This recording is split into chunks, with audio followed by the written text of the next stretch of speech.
The smell of freshly baked apple pie usually filled the Jenkins kitchen on Tuesdays.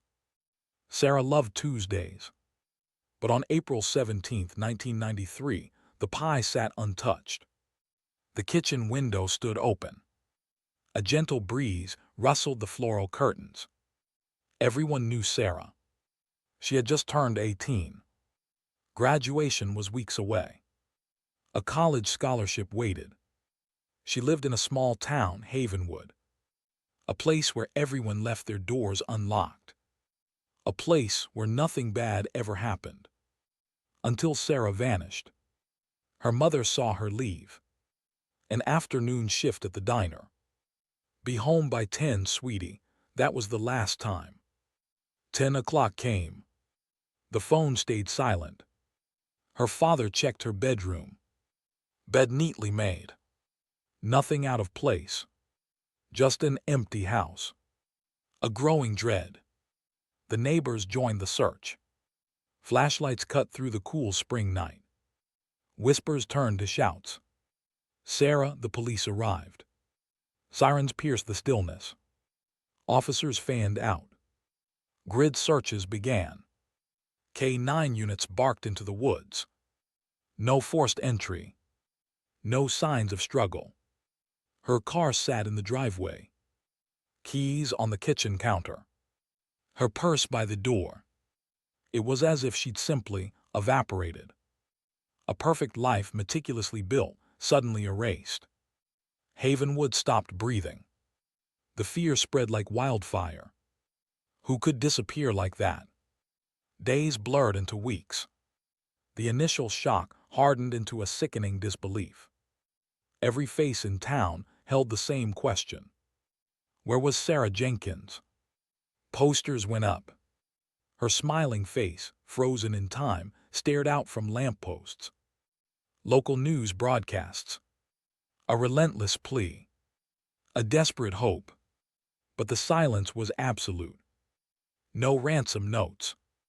Not a single trace. The detectives interviewed everyone. Every lead went nowhere. Every theory collapsed. The woods offered no secrets. The river yielded nothing but cold water. Sarah Jenkins had dissolved, leaving only a gaping, aching void. And a mystery that would haunt Havenwood for decades. Sarah Jenkins woke to the smell of brewing coffee. Sunlight streamed through her bedroom window. It was a Monday morning, October 17, 1993. Her alarm clock read 6:30 a.m. She stretched, a small smile gracing her lips. Today was her day off from the local library. She planned to spend it sketching by Miller's Pond, then maybe visit her grandmother. Her life in Havenwood was a carefully woven tapestry of small-town charm and big-city dreams. She loved books. Every page, every story. It wasn't just a job, it was a passion. Kids adored her. She read to them in a soft, melodic voice, bringing dragons and princesses to life. Adults trusted her. She always knew the perfect recommendation, a comfort in their busy lives. Sarah was 24. Her laugh a bright melody, often echoed through the quiet library stacks. She saw college in her future, a master's degree in literature, maybe even writing her own stories one day. She saved diligently. She believed in hard work, in kindness, in making a difference, even a small one. Havenwood was home, but the world was waiting. And she was ready for it. Her parents, Martha and David, cherished her. She was their only child, their pride and joy. They lived just a few blocks away, close enough for impromptu Sunday dinners and late-night talks. Her boyfriend, Mark, was a steady presence, a carpenter with kind eyes and a knack for fixing anything. They talked of marriage. A house with a big garden. She slipped into faded jeans and a warm flannel shirt. Pulled her auburn hair into a loose ponytail. Downstairs, her mother already had coffee poured. "Morning, sweetie," Martha said, handing her a mug. David was at the kitchen table, engrossed in the morning paper. Sarah kissed his cheek, filled with promise. She told them her plans: a quick stop at the bakery for a croissant, a few hours at the pond, lunch with Mark, then her grandmother's house. Martha reminded her to wear a warmer coat. "It's getting chilly," she warned. She grabbed her sketchbook, her favorite charcoal pencils, and a well-worn copy of a poetry book. "See you for dinner," she called, stepping out the front door. The crisp autumn air bit at her cheeks. Golden leaves crunched under her boots. It was a beautiful day. A perfectly normal day. That evening, Martha started dinner. The scent of roasted chicken filled the kitchen. 6 o'clock came. Then 6:30. Martha called her cell phone. She tried Mark's number. He hadn't seen Sarah since their lunch date. Sarah had left him around 2 o'clock, heading for her grandmother's.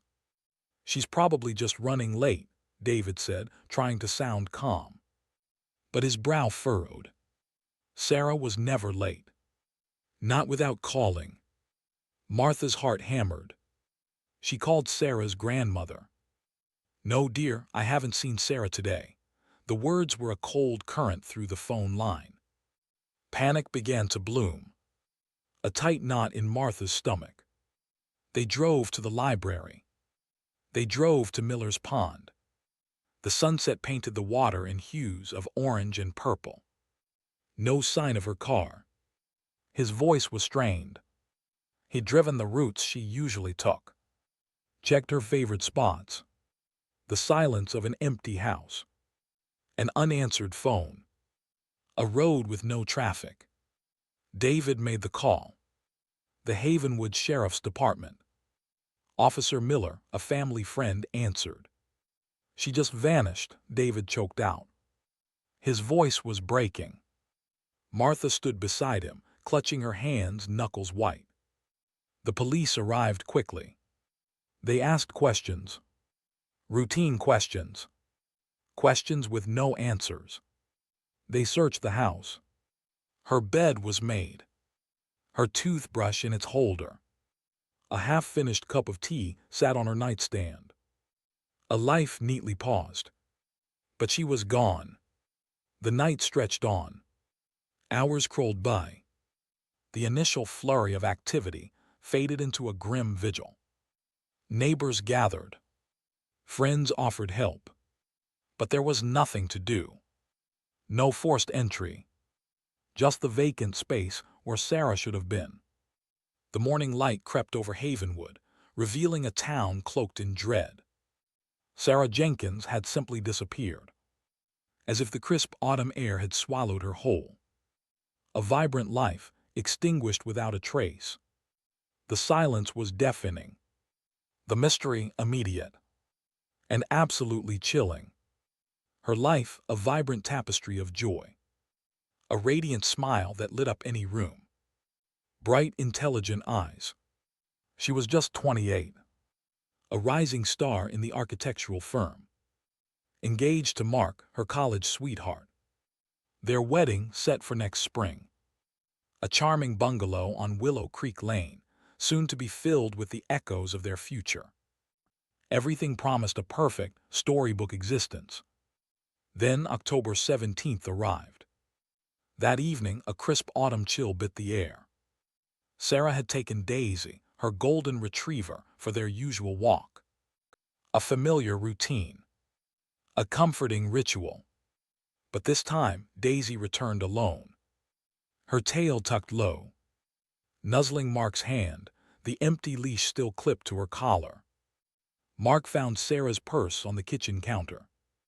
Her wallet, her keys, her phone. The front door unlocked. No sign of a struggle. No forced entry. Just an echoing, terrifying silence where Sarah should have been. Panic seized Havenwood like a sudden, frigid storm. A quiet town, now screaming with primal fear. Police cruisers descended. Sirens tore through the night, a mournful chorus. Blue and red lights painted the sleepy streets, casting eerie, dancing shadows. Detectives swarmed the bungalow, meticulous in their search. Every surface dusted, every aspect of Sarah's life examined. Mark, utterly distraught, was interrogated for grueling hours. His alibi airtight, his profound grief raw and unmistakable. Search parties materialized overnight. Hundreds of volunteers, faces etched with desperate, shared anxiety. They combed the surrounding forests, trudged through muddy fields, scoured the riverbanks. Dogs trained for tracking barked with confusion, their scents lost, utterly baffled. The autumn air hung heavy with unanswered questions, each breath a struggle. Every tip, every whispered rumor was relentlessly chased down. False sightings in distant towns, cruel anonymous calls that brought fleeting hope, then crushing despair.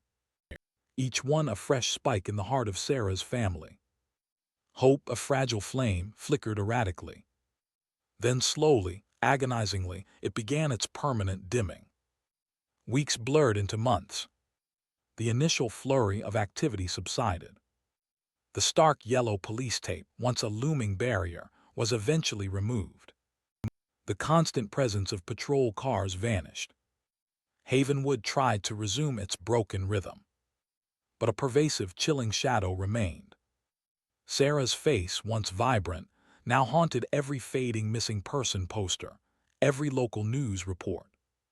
Her story, a local legend. A ghost whispered in hushed, fearful tones among generations. The case officially went cold. A thick file, bursting with theories but barren of facts. Chief Miller, a seasoned veteran whose eyes were heavy with defeat, declared it just an inexplicable void. A young woman, erased without a trace. A mother's heart shattered. A father's stoic resolve, tested daily. Every birthday, every holiday, an agonizing reminder of the empty seat at the table. The community remembered. They always would. But the frantic urgency waned. The headlines moved on. The monster, if a monster truly existed, had dissolved into the darkest shadows, leaving behind only an unbearable quiet. A haunting, unending question mark for a town forever scarred. The town never truly forgot. The old diner still had a worn photo tucked behind the counter, fading with each passing year. It was a silent memorial, a constant, subtle reminder. New families moved in. Children were born.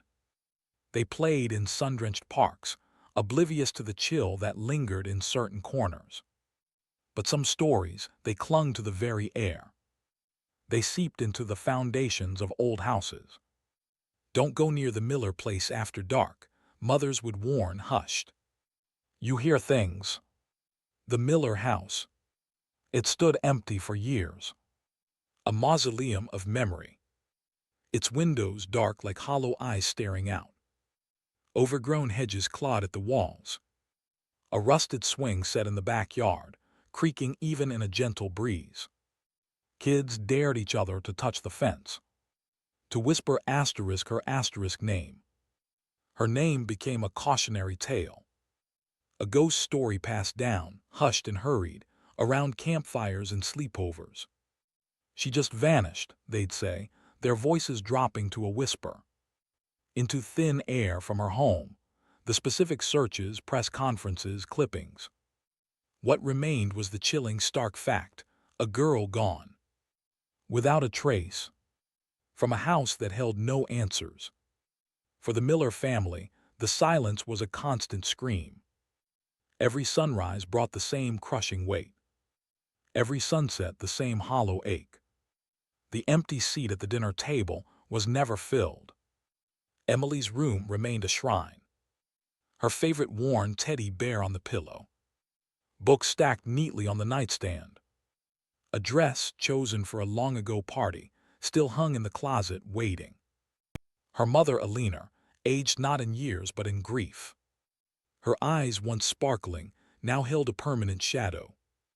Every stranger was scrutinized. Every news report scanned for a fleeting resemblance. Every knock at the door, a jolt of terror, then a wave of disappointment. A pang of desperate hope. Emily's father, Richard, retreated. His shoulders sagged. The jovial man the town remembered was swallowed by sorrow. He tended Emily's small garden patch. Marigolds bloomed every spring. A ritual of remembrance. A defiance against oblivion. The anniversaries were the hardest. The date of her disappearance. The day she would have turned 18. Each milestone a fresh wound. A reminder of a life unlived. A future stolen. They moved through life, but never truly lived it. They attended family weddings, graduations.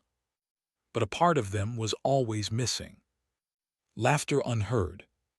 They knew deep down that the world had moved on.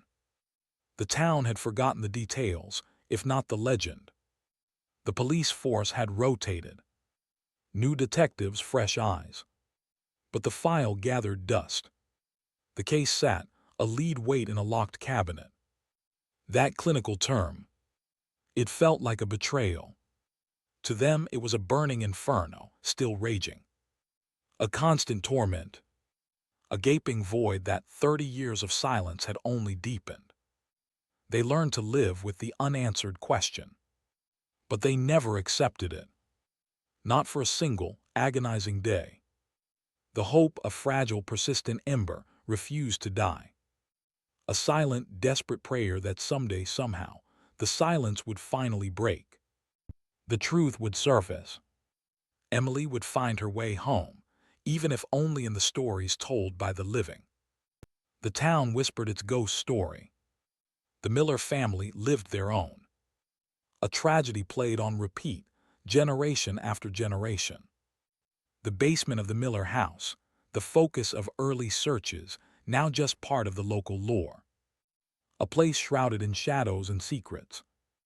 A place where silence reigned supreme, patiently waiting. The Miller house. It sat empty for years, a local landmark of sorrow. Then Alina moved in. Unaware of the whispers, or perhaps simply undeterred. She bought it for a steal. A project house. The basement, though, was a nightmare. She planned a full overhaul. She started with a small, chipping section of plaster near the old utility sink. An ugly crack spiderwebbed across the wall. She tapped it with her hammer. Nothing unusual. She tapped again higher up. A different sound. Not the familiar damp resonance of stone. This was distinct. She scraped away more plaster. A hairline fissure appeared. Too straight for a natural crack. It ran vertically, then turned horizontally. Curiosity piqued, Alina retrieved a chisel. She worked slowly. The plaster flaked away, revealing something unexpected beneath. A section of rough-hewn, darkened wood. It felt ancient. Not just old, but hidden. This wasn't part of the original foundation. It was an intrusion. She called her brother Mark. He arrived, pragmatic but intrigued. "Another one of your unique finds, Lena," he joked. The joke died in his throat when he saw it. He ran a hand over the exposed wood. No visible handles, no hinges. Just a dark, unyielding panel. Mark brought his crowbar. He started at the edge, prying. The wood groaned. Dust, thick and ancient, puffed into the air. A rush of air, cold and stale, wafted out. It carried a scent. Not just dust and damp. A sickly sweetness that tightened Alina's throat. The panel finally gave way. It crashed inward with a muffled thud. The opening was rough, jagged, and unsettlingly small. A square hole, roughly 3 feet by 3 feet. Behind it, not an empty cavity. Not a crawlspace. A small, dark chamber. Mark aimed his powerful work light into the darkness. The beam cut through the stagnant air. It illuminated a small, huddled shape on the floor of the chamber. A bundle of fabric. Her hand flew to her mouth, stifling a cry. The shape was skeletal. The remnants of clothes clung to bone. Beside it, dull against the dark earth, lay a tiny silver locket. Tarnished but undeniably present. A locket described in every missing persons report. A locket Sarah Miller wore the day she disappeared. A locket her grandmother had given her. The 30-year silence of the Miller house basement shattered. The air in the room grew cold, colder than any draft. The waiting was over. The ghost story was real. Elena staggered back, hitting the wall. Mark stood frozen, his flashlight beam trembling. The secret was out. Justice, however delayed, had just begun to stir beneath the foundation of a forgotten home. The courtroom hushed. 30 years melted away. The gavel struck. A single word echoing.